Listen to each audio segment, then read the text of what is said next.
দুর্যোধন, যাকে সবাই মহাভারতের সবথেকে বড় খলনায়ক বলে মনে করে, কিন্তু দুর্যোধনের জীবনের সঙ্গে জড়িত এমন কিছু রহস্য আছে যা খুব কম লোকই জানেন। যেমন কতটা শক্তিশালী ছিল সে, কেমন বর প্রাপ্ত করেছিল সে, কি অস্ত্রশস্ত্র ছিল তার কাছে। তার জীবনের সঙ্গে সম্পর্কিত সমস্ত রহস্যকে জানার জন্য এই ভিডিওকে শেষ পর্যন্ত অবশ্যই দেখুন। বন্ধু, অদ্ভুত অথচ বাস্তবের আরও একটা নতুন এপিসোডে আপনাকে জানাই স্বাগতম। আপনি যদি আমাদের চ্যানেল এখনও সাবস্ক্রাইব না করে থাকেন তাহলে ঝটপট আমাদের চ্যানেল সাবস্ক্রাইব করে নিন, আর আমাদের চ্যানেলের সমস্ত ভিডিওর নোটিফিকেশন সবার আগে পাওয়ার জন্য পাশে থাকা বেল আইকন প্রেস করতে ভুলবেন না। তাহলে চলুন শুরু করা যাক আজকের ভিডিও। দুর্যোধন কলি রাক্ষসের অবতার ছিলেন। তার বিবাহ কলিঙ্গ দেশের রাজকুমারী চিত্রাঙ্গদার সঙ্গে হয়েছিল। কোথাও কোথাও সেই রাজকুমারীর নাম ভানুমতীও বলা হয়েছে।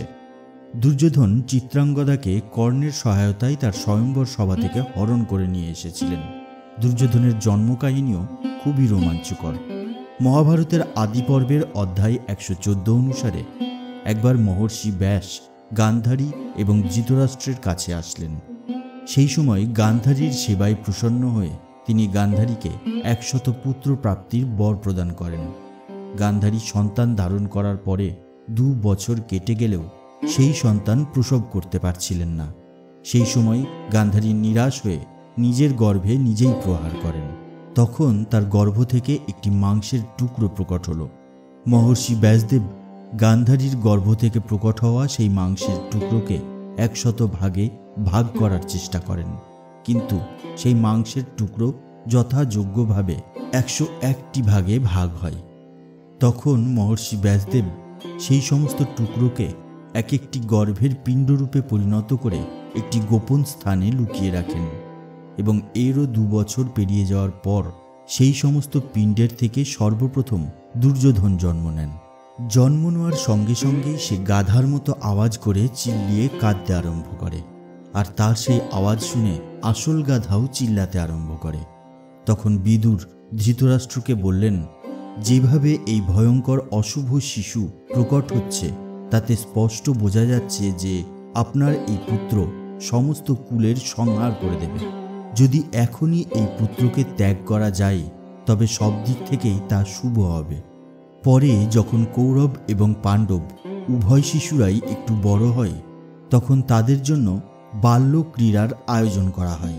যদিও কৌরব পক্ষের সমস্ত শিশুরাই অতি বলবান ছিল, তবুও পাণ্ডব পক্ষের একা ভীমই তাদের ধরাশায়ী করে ফেলতেন। দুর্যোধনের মনে তখন থেকেই ভীমের প্রতি ঘৃণার জন্ম নেয়। এই ঘৃণার ফলেই দুর্যোধন জলবিহারের সময় ভীমের খাবারে কালকুট বিষ মিশিয়ে তাকে খাইয়ে দিয়েছিলেন, আর ভীমের হাত পা বেঁধে তাকে গঙ্গার জলে ফেলে দিয়েছিলেন। দুর্যোধন তার প্রারম্ভিক শিক্ষা গুরু দ্রোণ এবং কৃপাচার্যের কাছ থেকেই গ্রহণ করেছিলেন। দ্রোণাচার্য তাকে গদাযুদ্ধ, খড়গচালনা তথা শক্তি প্রয়োগের কলা এবং একসাথে অনেক অস্ত্র প্রয়োগের কৌশল দান করেছিলেন। পরে মিথিলাতে দুর্যোধন ভগবান শ্রীকৃষ্ণের দাদা বলরামের কাছ থেকে গদাযুদ্ধের শিক্ষা গ্রহণ করেছিলেন, আর তাকে মহাভারতকালের সর্বশ্রেষ্ঠ গদাযোদ্ধা বলে মনে করা হয়। শারীরিক বলের দিক থেকে অবশ্যই ভীম দুর্যোধনের থেকে অনেক এগিয়ে ছিলেন, কিন্তু গদাযুদ্ধ করার কৌশলে দুর্যোধন ভীমের থেকে অনেক বেশি নিপুণ ছিলেন। বনবাসের সময় ভীম তার বেশিরভাগ সময়ই ধনুর্বিদ্যা শেখাতেই ব্যয় করে দিয়েছিলেন। অন্যদিকে দুর্যোধন তার সমস্ত শক্তি গদাযুদ্ধের নিপুণতা অধিকার করাতেই ব্যয় করেছিলেন। তিনি ভীমের একটি পুতুল বানিয়ে তার উপরে গদাযুদ্ধের ক্রমাগত অভ্যাস করে গেছেন। রঙ্গভূমিতে শ্রেষ্ঠ প্রদর্শন করার পরে যখন কর্ণ অর্জুনকে যুদ্ধ করার জন্য আমন্ত্রণ জানান, সেই সময় কর্ণকে তিরস্কার করে থামিয়ে দেওয়া হয়েছিল। তখন সে দুর্যোধনই ছিল যে কর্ণকে নিজের মিত্র বানিয়ে নিয়েছিল আর তাকে অঙ্গদেশের রাজা হিসেবে স্থাপন করেছিলেন। মহাভারতের বন পর্বের অধ্যায় 252 অনুসারে গন্ধর্বদের কাছে পরাজিত হওয়ার পরে গন্ধর্বরা দুর্যোধনকে বন্দী বানিয়ে নিয়েছিলেন। সেই সময় অর্জুন সেই গন্ধর্বদের পরাজিত করে দুর্যোধনকে বন্দী দশা থেকে মুক্ত করেছিলেন। কিন্তু এই ঘটনার পরে দুর্যোধন অত্যন্ত উদাস, লজ্জিত এবং নিরাশ হয়ে পড়েছিলেন আর আমরণ অনশনে বসে পড়েছিলেন। সেই সময় পাতালে বসবাসকারী রাক্ষসরা দুর্যোধনকে তুলে রসাতলে নিয়ে গিয়েছিলেন। সেখানে দানবেরা দুর্যোধনকে বললেন, মহারাজ, আপনার এই আত্মহত্যা করার চিন্তা শত্রুদেরকেই সবসময় আনন্দিত করবে, অতএব আপনার এই চিন্তা বাদ দেওয়া উচিত। পরে সেই দানবেরা দুর্যোধনকে আরও বললেন, পূর্বকালে আমরা তপস্যার দ্বারা ভগবান শঙ্করের আরাধনা করে তাকে প্রসন্ন করে আপনাকে প্রাপ্ত করেছিলাম। আপনার শরীরের নাভির উপরিভাগ বজ্র সমূহের দ্বারা নির্মিত হয়েছে, আর কোনো অস্ত্রশস্ত্রের দ্বারাই তা বিদীর্ণ হওয়া সম্ভব না। ভগবান শ্রীকৃষ্ণের হাতে যে নরকাসুর মারা গিয়েছেন তার আত্মা কর্ণের শরীরে প্রবেশ করেছে। এই নরকাসুর তার হত্যার সময়কে চিন্তা করে শ্রীকৃষ্ণ এবং অর্জুনের সঙ্গে যুদ্ধ করবে। দুর্যোধন লাক্ষা দ্বারা নির্মিত গৃহে পাণ্ডবদের পুড়িয়ে মারার পরিকল্পনা করেছিলেন, কিন্তু বিদুরের সূক্ষ্ম চিন্তাভাবনার ফলে তিনি এই পরিকল্পনায় ব্যর্থ হয়েছিলেন। একবার দুর্যোধন পুরোহিতদের কথা অনুসারে রাজসূয় যজ্ঞের সমান বৈষ্ণব যজ্ঞের অনুষ্ঠান করেছিলেন। আসুন এবারে জেনে নিই দুর্যোধন কি কি বর প্রাপ্ত করেছিলেন। একবার মহর্ষি দুর্বাসা নিজের সমস্ত শিষ্যদের সঙ্গে নিয়ে দুর্যোধনের মহলে পদার্পণ করলেন। দুর্যোধনের সেবাভাবে প্রসন্ন হয়ে মহর্ষি দুর্বাসা দুর্যোধনকে তার কাছ থেকে বর চেয়ে নেওয়ার অনুরোধ করলেন। সেই সময় দুর্যোধন মহর্ষি দুর্বাসাকে বললেন, যেইভাবে আপনি আমার এই স্থানে অতিথি হয়ে এসেছেন, ঠিক একইভাবে আপনি পাণ্ডবদের ওখানেও অতিথি হয়ে যান। যখন দ্রৌপদী সমস্ত ব্রাহ্মণ সহ তার স্বামীদের ভোজন করানোর পর নিজেও ভোজন করে বিশ্রাম করতে যাবে, ঠিক তখনই আপনি সেখানে উপস্থিত হবেন। ঋষি দুর্বাসা বললেন, ঠিক আছে, তুমি যেমনটা বললে ঠিক তেমনটাই হবে। সেই সময় দুর্যোধন নিজেকে বড়ই কৃতার্থ ভেবেছিলেন আর মনে মনে ভাবতে আরম্ভ করলেন যে পাণ্ডবরা ঋষি দুর্বাসার ক্রোধাগ্নির মধ্যে পড়ে গিয়েছে। এখন তো পাণ্ডবদের নাশ এক প্রকার নিশ্চিত। পাণ্ডবরা যখন বনবাস শেষ করে ফিরে এলেন, তখন দুর্যোধন তাদেরকে বলেছিলেন যে তিনি সুচাগ্রের উপর যতটুকু স্থান আছে ততটুকু স্থানও পাণ্ডবদের দেবেন না।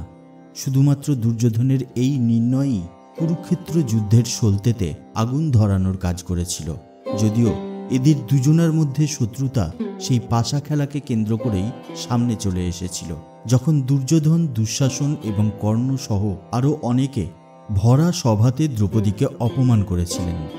একবার তো পাণ্ডবদের পক্ষ থেকে সন্ধি প্রস্তাব নিয়ে আসা ভগবান শ্রীকৃষ্ণকেই তিনি বন্দী বানানোর প্রয়াস করেছিলেন, যার ফলে ক্রোধের বশে ভগবান শ্রীকৃষ্ণ সেই স্থানে নিজের বিশ্বরূপ সবাইকে দর্শন করিয়েছিলেন।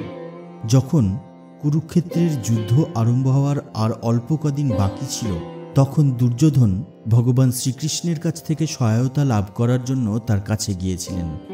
একই সময় সেখানে অর্জুনও এসেছিলেন।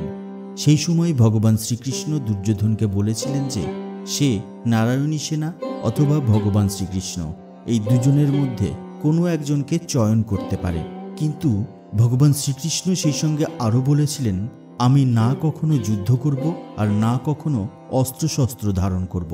তখন দুর্যোধন নারায়ণী সেনাকে নিজেদের পক্ষে চয়ন করেছিলেন আর অর্জুন ভগবান শ্রীকৃষ্ণকে। নারায়ণী সেনাকে পেয়ে এবং ভগবান শ্রীকৃষ্ণকে খুবই ঠকানো হয়েছে ভেবে দুর্যোধন মনে মনে খুবই প্রসন্নতা লাভ করেছিলেন।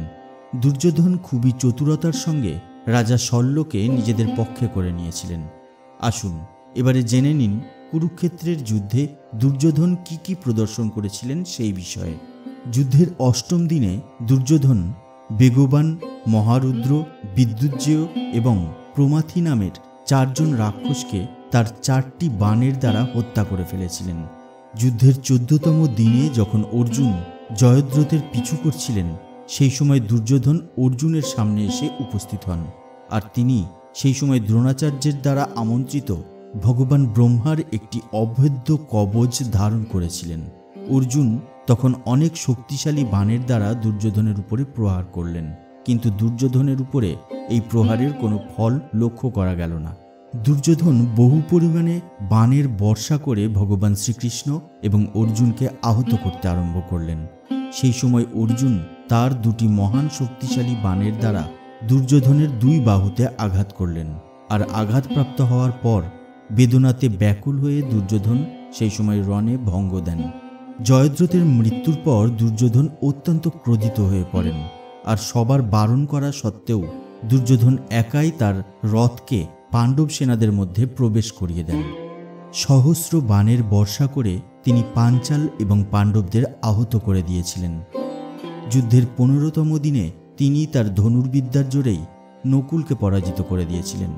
আর 18তম দিনে তিনি তার ধনুর্বিদ্যার প্রদর্শন করে একসঙ্গে নকুল এবং সহদেব দুজনকেই পরাজিত করে দিয়েছিলেন। ভীম এবং দুর্যোধনের অন্তিম যুদ্ধতে অনেক চেষ্টা করা সত্ত্বেও ভীম তাকে পরাজিত করতে পারছিলেন না।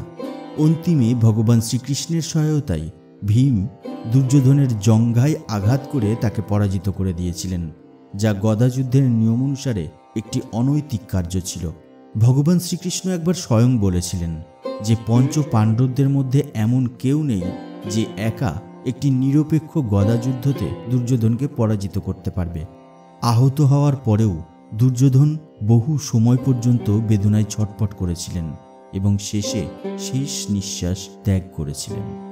আজকের ভিডিও ব্যাস এই পর্যন্তই। আমাদের আজকের ভিডিও আপনার কেমন লাগলো সেটা নিচের কমেন্ট বক্সে কমেন্টস করে জানিয়ে দিন। আর আমাদের ভিডিও যদি আপনার ভালো লেগে থাকে তাহলে একটা লাইক করুন আর শেয়ার করে ছড়িয়ে দিন সবার মধ্যে। তাহলে দেখা হবে পরবর্তী ভিডিওতে। তার আগে অবশ্যই ভালো থাকবেন, সুস্থ থাকবেন। ধন্যবাদ।